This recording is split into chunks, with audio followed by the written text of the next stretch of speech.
রবীন্দ্রনাথ ঠাকুর যদি আজকের যুগে জন্মাতেন তাহলে হয়তো তিনি শুধু কবিতাই লিখতেন না, ভালোবাসতেন বৃষ্টি ভেজা শহর আর এক কালো বাইকে চড়ে ছুটে বেড়াতেন মুক্তির সন্ধানে।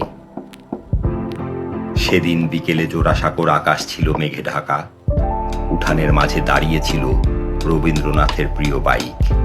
লম্বা চুলে বাতাস লাগিয়ে তিনি অপেক্ষা করছিলেন একজনের জন্যে। ঠিক তখনই ধীরে ধীরে এসে দাঁড়ালেন কাদম্বরী দেবী।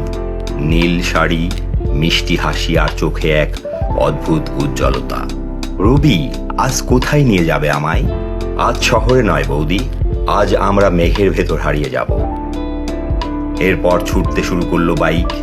কলকাতার পুরনো রাস্তা, গঙ্গার ধারের বাতাস আর ভেজা কাশফুলের গন্ধ মিশে যাচ্ছিল তাদের হাসির সঙ্গে।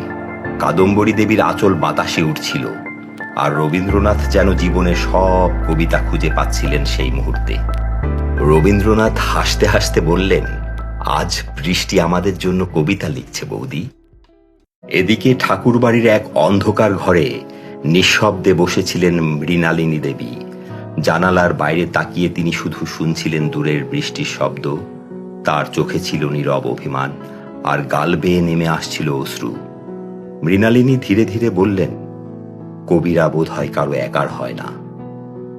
অনেক রাতের পর বাইকের শব্দ আবার শোনা গেল। দরজা খুলতেই সবাই অবাক। রবীন্দ্রনাথ আর কাদম্বরী দেবী পুরো বৃষ্টিতে ভিজে গেছেন। শাড়ি আর পোশাক একদম চুপসে গেছে, চুল থেকে টপটপ করে জল পড়ছে, কিন্তু তাদের মুখ ভরা আনন্দ যেন থামছেই না। আর দূরে দাঁড়িয়ে মৃণালিনী দেবী চুপচাপ সেই দৃশ্য দেখছিলেন। বাইরে তখনও বৃষ্টি পড়ছিল, আর ভেতরে কারো হৃদয়ে জন্ম নিচ্ছিল কবিতা, কারো হৃদয়ে জমছিল নিঃশব্দ কান্না।